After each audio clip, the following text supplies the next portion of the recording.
Welcome everybody, this is Willem Avenant and this is Feedback Fridays, officially 1 week before I leave for Dakar. Only 1 week, it's crazy. For those of you guys that's new to this, you're a little bit late to the party, but Feedback Fridays, I promised to give you raw, honest feedback, 15 Fridays leading up to when I leave for Dakar, and now we're already at one Friday before I leave. It's crazy how quickly this last 15 weeks went by. I think I started this at the airport on the way to the School of Moto Rodeo, and here we are. It's nuts. Happy Christmas, almost that time for the guys in South Africa. All of the South Africans are experiencing what we call December. December is a feeling, it's not a month. Remember that. So all the South Africans are being lekker right now. I am in New Hampshire today. Last week I came to you guys from Delta, Colorado at the School of Moto where I did my final training. So I flew back home on Saturday. School of Moto is really like my home away from home, so I really was sad leaving there because I get to ride there and spend time with awesome people. Now I am back home with the family, ready for Christmas. And what I've done this week basically was pack and final paperwork. So I'm still waiting on my Saudi visa, but I did get my FIM license. So I have been officially cleared to start the Dakar with my FIM license. So that's super exciting. And now we're waiting for a few last things, but the main thing is packing. So I think in this episode, I'm going to kind of show you guys some of the stuff I'm packing. Obviously, it's not everything, but it'll give you a good be more interesting than me talking the whole time. Show you what I have packed so far, what I'm planning on taking with. What's not in there is my Mira suit, because that's getting delivered to Dakar by Mira. So that's really awesome. Thank you so much, Mira. But most of the stuff that I'm taking with will be in the rest of this video. So for those of you guys that do want to follow along with Dakar, please go and check out my GoFundMe. I have a special Inside Decoding Dakar or Inside Dakar WhatsApp group. The way you get onto that WhatsApp group is by making any donation, doesn't matter how big or small, and you will get direct access to the group where I will be posting directly from Dakar if I'm able when I'm there. Social media will have some stuff on as well. We have the Decoding Dakar Challenge. Please go check that out. You can win an awesome grand prize. And then we also have some shirts. Any shirts that's ordered before the 27th, you will get before Dakar if you're in the US. So please guys, head over there, sort it out. Any support that I get from you guys will really go a long way to help me. That's my spiel for now. Remember, just be lekker, and go and check out everything that I'm going to be packing for Dakar. Thank you so much for watching, and I will be doing 0 weeks to Dakar next Friday. So see you guys next Friday. Thank you so much for watching, and have a Merry Christmas. Okay, so I thought with the base layers we'll do a quick rundown at just kind of what I do every day. This is over years what I've come to kind of like for myself. I use like ballistic underwear, so it's got some protection on the sides, but also then I don't have to wear super long socks, which I like for your knee guards, or if you use braces, your braces. So it's warm, it's an extra layer, but it gives you protection and you don't need extra long socks. So I like a base layer that's like impact proof. Then I don't know, socks is socks to me. I've got so many different pairs of socks, so whatever socks. I do like a bit of compression socks if I'm on the bike all day. This little gem, a very good friend of mine, Axel, that did Abu Dhabi with me, put me onto. This is the Gore cycle shorts, and they've got really nice padding inside. Honestly, this has been a game changer for me, so I like that. Compression undershirt really makes a big difference as far as nipples not chafing, so I wear that. and then a buff, either for the dust or for the sun. I just always take a buff with me. So that's pretty much, I would say, the base layer, right? That's what we would wear, what I would wear every single day. I'm going to recycle some of these. I can't take 14 of those and 14 of that and 14 of that. So I'll probably do 2 or 3 days on a pair. Socks I'll try and do every day. But so, yep, impact pants, socks, compression, shirt. And then I've also got a bit of a longer base layer if I need to, if it's cold. Buff and cycle shorts. That's pretty much the base layers. Starting with the boots, I've always been a Garnier fan. I love my Garniers. I decided to give the Alpine Stars a go, the Tech 10s. I'm not sold on them yet, but I'm going to be using my Garniers mainly and then taking those as a backup.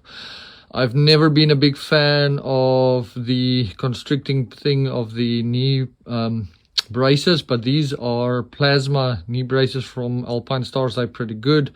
They're very light, very small. They give you a good amount of protection, but they like the normal just knee protection. So I'm actually enjoying that quite a lot. So I'm taking both of those.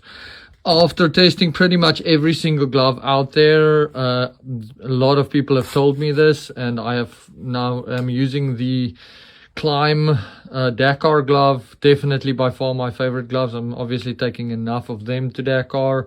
The Fox was my older gloves that I also like because of their light feel. Taking enough of them, so I take this whole pair. I made sure they're used as well, so they're not new. 2 pairs of Foxes and then a pair of extra Climbs. Then this is the Alpine Star Air Vest that we use for racing.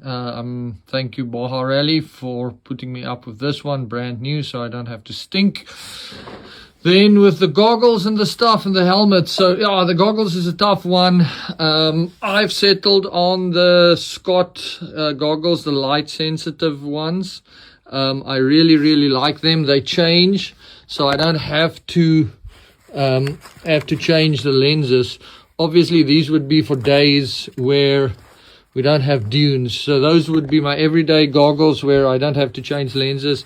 I have a pair of 2 pairs of 100% that I kind of just take with.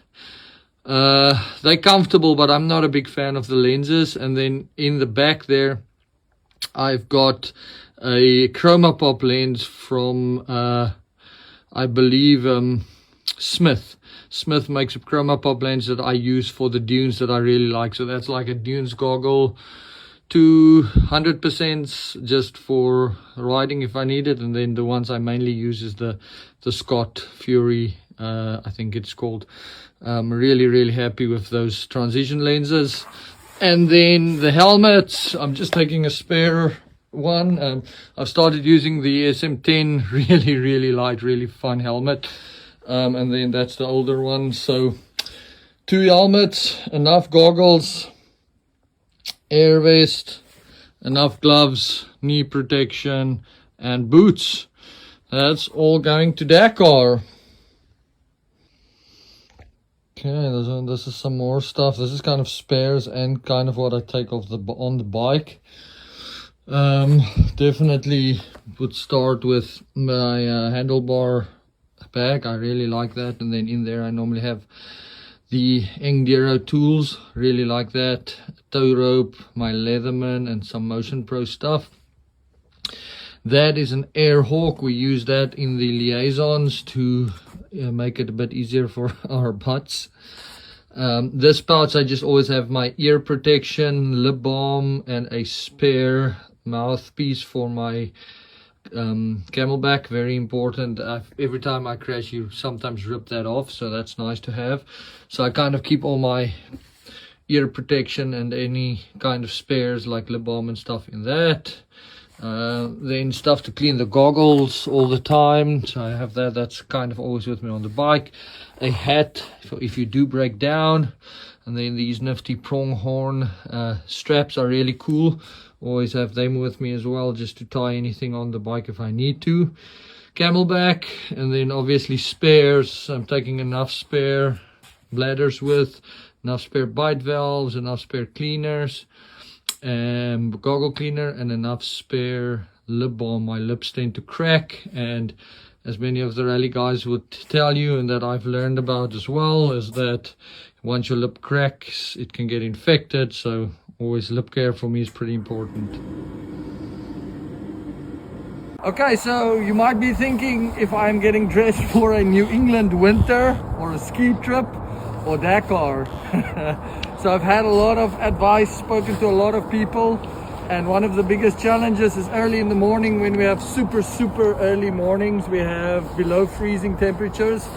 We have very long liaisons, and those liaisons you get very cold in. So this year I decided that I'm going to try this. This is a snowmobile suit, one piece. All my gear is underneath there. Spoken to a lot of people, and this was very kindly donated to me by a very good friend as a Christmas gift. I'm not sure if he wants to be named. He called himself Santa Claus. So Santa Claus, thank you very much, dude. I'm so excited. I'm very excited to show you guys and give you guys feedback as to how it worked at Dakar. So this is a full-on snowsuit, one piece, really good gloves as well. And then obviously the idea is that when you get to the start of the special, you can basically just take everything off and give it to the organization. So I've got my full mirror suit underneath here. I'm fully kitted out. It's theoretically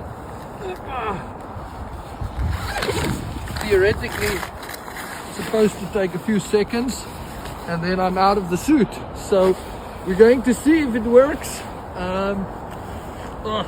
I can see this thing is warm, so we're going to see how the snowsuit works in Dakar.